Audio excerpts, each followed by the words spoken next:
ঠাকুর মা স্বামীজির শ্রীচরণে ভক্তিপূর্ণ প্রণাম জানিয়ে আজকের নিবেদন শ্রী শ্রী সারদা মহিমা স্বামী প্রভানন্দ। শ্রীরামকৃষ্ণদেবের উপলব্ধি আনন্দময়ী মা কালী ও শ্রী সারদা অভিন্ন।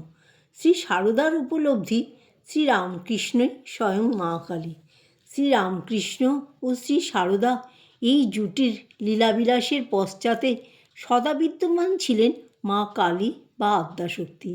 শ্রীরামকৃষ্ণের তুলনায় শ্রী সারদার জগন্নাট্য মঞ্চে অভিনয় দীর্ঘতর কালের।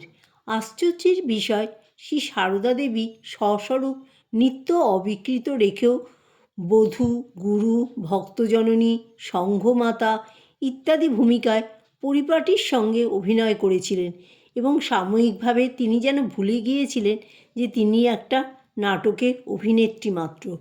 সংসারে অপরাপর মায়াবদ্ধ মানুষের মতো শ্রীমায়ের আচরণ দেখে তার আশপাশের মানুষ স্বাভাবিক কারণেই বিভ্রান্ত বোধ করত। মায়ের সংসারের একজন বুদ্ধিমতী মেয়ে নলিনীদি মাকে একদিন জিজ্ঞাসা করলেন, আচ্ছা পিসিমা, লোকে যে তোমাকে অন্তর্যামী বলে, সত্যিই কি তুমি অন্তর্যামী? সে সময় তার সম্মুখে উপস্থিত দুজন ভক্ত। এ প্রশ্ন শুনে মা মৃদু হেসে এড়িয়ে যেতে চাইলেন। নলিনী দিদি নাছোড়বান্দা। তখন মা বললেন, ওরা বলে ভক্তিতে। আমি কি মা, ঠাকুরই সব। তোমরা ঠাকুরের কাছে এই বলো, আমার আমিত্ব যেন না আসে। স্বামী প্রেমেশানন্দ বৈজ্ঞানিক যুক্তি দিয়ে দেখিয়েছিলেন যে শ্রীরামকৃষ্ণ, শ্রী সারদা ও শ্রী বিবেকানন্দের আবির্ভাব নৈসর্গিক নিয়মে ঘটেছিল। তিনি লিখেছেন, শ্রীরামকৃষ্ণ সত্যের দ্রষ্টা, প্রতিপাদয়িতা, স্বামীজি উহার বক্তা ও প্রচারক, শ্রীমা উহার ব্যবহার আদর্শ। তাহাদের এই আবির্ভাব নৈসর্গিক নিয়মেই হইয়াছে।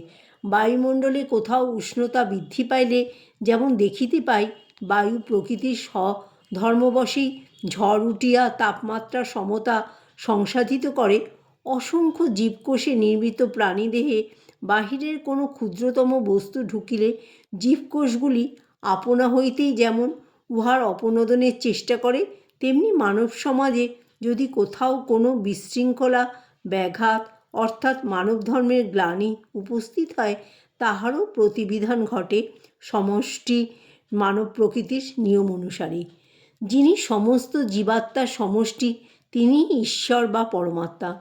মানব সমাজের উপরোক্ত গ্লানির নিরসনের জন্য সেই সমষ্টি চৈতন্য হইতে শুদ্ধ সত্ত্বে গঠিত একটি আধার নির্মিত হয়।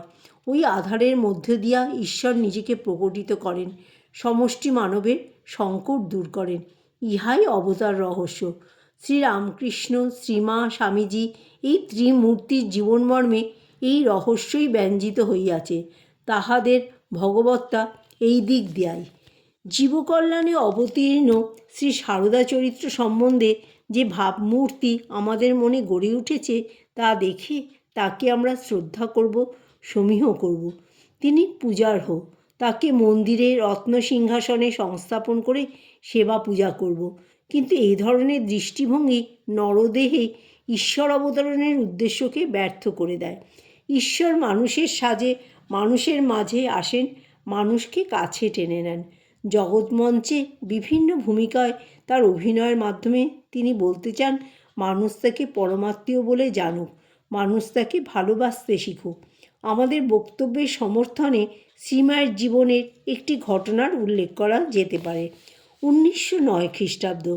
জয়রামবাটিতে শ্রী মায়ের নিকট বসে জনৈক ত্যাগী সন্তান খেদ করতে থাকেন যে এত দেখে শুনেও তিনি শ্রীমাকে আকাঙ্ক্ষিতভাবে নিকটতম আত্মীয়জ্ঞানে গ্রহণ করতে পারেননি। মা সব শুনে তাকে আশ্বস্ত করে বলেন, বাবা, আপনার না হলে এত আসবে কেন? যে যার সে তার, যুগে যুগে অবতার। আপন মা সময়ে চিনবে। উপরন্তু অবতার আসেন মানুষকে তারণ করতে। আমরা শ্রীমাকে বলতে শুনি, আমরা তো ওই জন্যই এসেছি। আমরা যদি পাপ তাপ না নেব, হজম না করব, তবে কে করবে? পাপী তাপীদের ভার আর কারা সহ্য করবে? ঈশাবতার একান্তভাবে চান যে মানুষ তার শুভ আবির্ভাবের পূর্ণ সুযোগ গ্রহণ করুক। আরও একটা বিষয় বিবেচ্য, শক্তি সাধনার জন্য খ্যাত বঙ্গদেশে ঊনবিংশ শতাব্দীতে শ্রীমায়ের আবির্ভাবের বিশেষ ঐতিহাসিক পরিপ্রেক্ষিত পর্যালোচনা করা প্রয়োজন।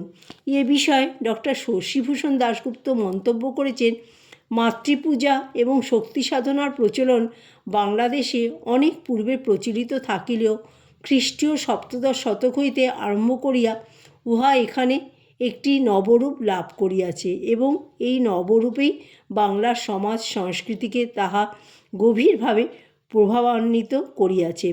সুজলা সুফলা শস্য শ্যামলা বাংলার মাটিতে কৃষ্ণানন্দ, পূর্ণানন্দ, সর্বানন্দ, রামপ্রসাদ, কমলাকান্ত, রাজা রামকৃষ্ণ পরমহংসদেব প্রভৃতির ভক্তিতে আকৃষ্ট হয়ে মহাদেবীর স্বর্গের ঐশ্বর্য ছেড়ে মর্তধামে ভক্তকে দর্শদান করে কৃতার্থ করেছেন।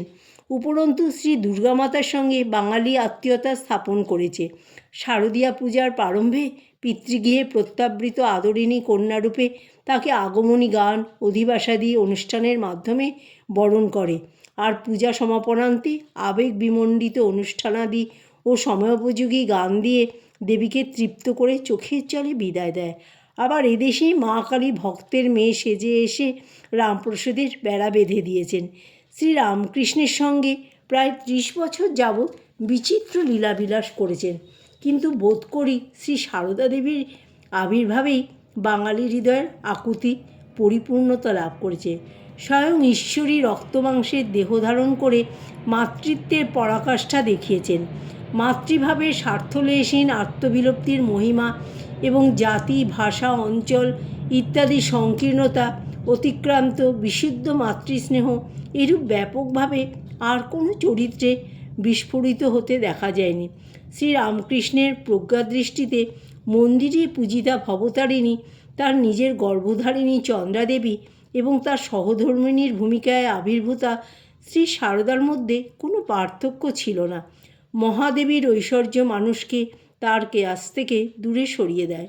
সে কারণে যাবতীয় ঐশ্বর্য গোপন করে শ্রী সারদা মানুষের মধ্যে মহাদেবীর সচল বিগ্রহরূপে অবস্থান করছেন 67 বছর। জয় ঠাকুর, জয় মা, জয় স্বামীজি।